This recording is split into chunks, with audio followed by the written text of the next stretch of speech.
Hello everyone, I welcome you all to the subject electromagnetic field theory. Here we are in chapter number 5, that is conductors and dielectrics. In this chapter up till now we have gone through the concepts of current and current density. We have seen the current density for different configurations of metallic conductors. Later on we have gone through the concept of current continuity equation. We have solved some problems based on to the current density and current continuity equation also. Later on, we have seen the exact behavior of the conductive materials in the presence of electric field because of certain source charge. The topic was conductors, properties and boundary conditions. We have seen that inside the perfect conductor, there shall not be any charge line. The charge comes to the surface of that particular conductor. Hence, there will not be any electric field intensity, electric flux density inside the body of a perfect conductor. Based on to the boundary conditions, we have exactly seen how the electric field intensity and electric flux density vectors that are important to us in electromagnetic field theory point of view are behaving at the separation line from the free space, that is perfect dielectric, to the perfect conductor. Now let us discuss about semiconductors and dielectric materials.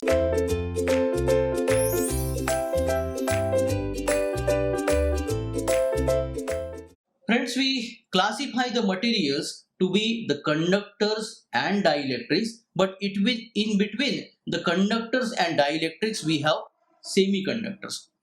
In the subject electronic devices and circuits or in semiconductor physics, you must have gone through the concepts of semiconductors. Semiconductors we have found to be of silicon, germanium for examples. Basically, the semiconductors, conductors and dielectrics are classified in semiconductor physics based on to the forbidden energy gap. In atomic physics also, we have gone through the concept of valence band, conduction band. We want some charge carrier to get free from the atomic structure. So we want the electron to get shifted from valence band to conduction band. In conductors, it is readily possible. In semiconductor, it has to pass that particular gap with some external source of energy. In dielectrics, it is not possible. In our subject, electromagnetic field theory, generally the classification of materials with respect to the electric field and magnetic field we do with respect to the three parameters, that is sigma, epsilon and mu. Sigma represents conductivity of the material, whereas epsilon represents permittivity of the medium and mu represents permeability of the medium. I here write the names. This is conductivity measured in mho per meter, whereas epsilon is permittivity. Permittivity measured in farads per meter, and mu is permeability.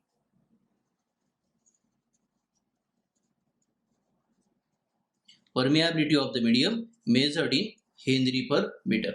So mu will be discussed later on in the chapters relating to the steady magnetic fields. Here we will be discussing the conductivity and permittivity of the medium for semiconductors and dielectrics. Now in the topic conductors, properties and boundary conditions, we are well familiar with the relation of conductivity and drift velocity, the charge density. So for semiconductor materials also, we require the relationship of the conductivity with the charge densities. Now for semiconductors, there are two types of charge carriers, namely negatively charged electrons and positively charged holes. I represent like this. Now because of the presence of negatively charged electrons and positively charged holes, the concentrations of the electric charges we have to consider along with the charge densities. So let us denote the charge density of electron by rho suffix VE. It is volume charge density of the electron, and for the holes rho suffix VH, volume charge density of the holes. Now the corresponding mobility of the charges are also to be considered. Hence, I represent mu suffix e for the representation of mobility of electron in the semiconductor material, whereas mu suffix h represent mobility of holes in the semiconductor materials. As we have seen the relationship in the topic conductor properties and boundary conditions, here the total conductivity of the semiconductor shall be given by the relation sigma is equal to minus mu suffix e into rho suffix ve plus mu suffix h into rho suffix vh. As conductivity is there, we have to put the unit, that is mho per meter. This relation is very important to us to solve few numericals based on to the semiconductor concepts in electromagnetic field theory. Here we have two terms in the right hand side. The first term is given the negative sign because the charge carrier is negatively charged electron. Here we have the multiplication of mobility of the charge carrier electron with the charge density with respect to the volume. Similarly, for holes also we have the product of mobility of holes with the volume charge density of the holes. So this gives us the conductivity term for the semiconductor materials. Further talking about the dielectrics. As we have seen that in metallic conductors, the free charge carriers are mostly the electrons and are readily available to us. Now in semiconductor we have to give some external source of energy to have formation of charge carriers like electrons and positively charged holes. Now in dielectric materials, or let us say perfect dielectric, the conductivity is zero because in perfect dielectric mediums there are no free electrons to carry the current. So as in the dielectric material we don't have any kind of free charge carriers. So let us check the conductivity of the dielectric materials by placing the dielectric material in certain electric field. If we apply certain electric field to the dielectric material at atomic level, we find that whatever the positive amount of charge will be there, that will try to get shifted in the direction of the electric field, whereas whatever the negative amount of charge will be there in the material, that will try to get shifted in the opposite direction of the applied electric field.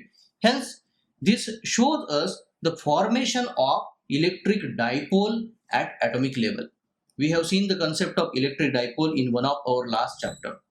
Now, for electric dipole, the concept of dipole moment also we have seen, which will be convenient to us for analyzing the electric dipole performance in the electric field.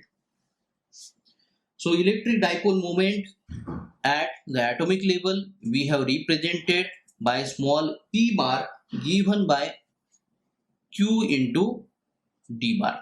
So d bar is the distance of separation from positive charge to negative charge. This distance of separation is very less as compared to the distance from the source to the field point. Now p bar is equal to q times d bar, and q is the magnitude of the two charges that are having the same value. Now if there are n number of atoms in the unit volume, so that time the total amount of dipole moment shall be represented by small p suffix t bar is equal to summation I is equal to 1 to n times delta V, the incremental volume, q suffix I, d suffix I bar. So qi is the ith atomic dipole charge. So from the term dipole moment, what we have seen for electric dipole, for the entire dielectric material under consideration, we have to see the new term which is derived from dipole moment called as polarization. So the term polarization is a vector term and it is represented by capital P bar.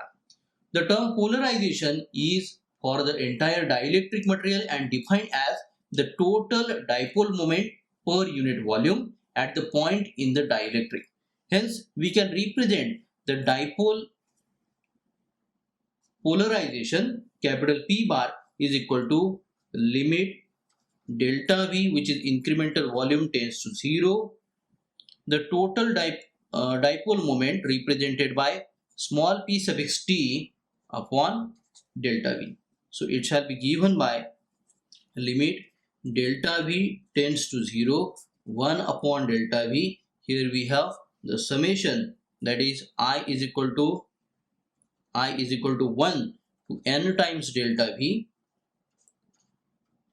dipole moment of ith dipole in terms of Coulomb per meter square. So if all the dipoles in the dielectric material are identical, then we can write the polarization term capital P bar is equal to, that is n times q d bar. Okay, so q d bar is the dipole moment for one electric dipole. So for n electric dipoles into the dielectric material, we can have P bar is equal to n times q d bar. Q times d bar is dipole moment. So the unit we have to provide Coulomb per meter square. Now Coulomb per meter square is the unit we have generally given to d bar, which is called as electric flux density. For the charges, whatever the flux lines are emerging out with respect to the area crossed, we have defined the term electric flux density. Now in chapter number 3, electric flux density, Gauss's law and divergence, we have seen the relation of electric flux density for the point charge with electric field intensity by this relation d bar is equal to epsilon 0 E bar when the charges were considered to be placed in the free space.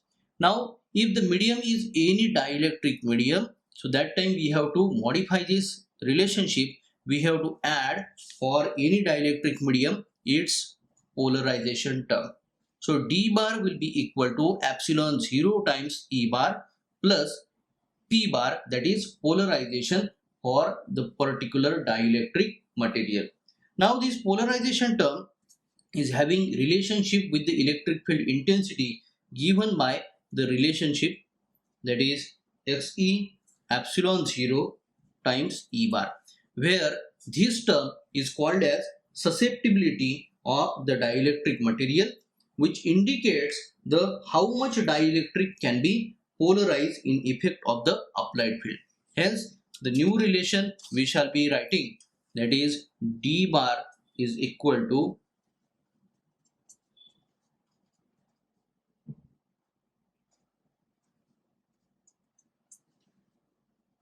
hence we write d bar is equal to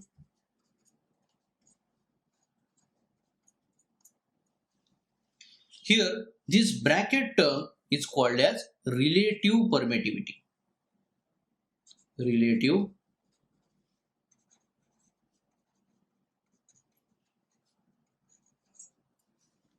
hence we can write d bar is equal to epsilon times E bar, where epsilon is equal to epsilon 0 times epsilon r, that is epsilon 0 in time 1 plus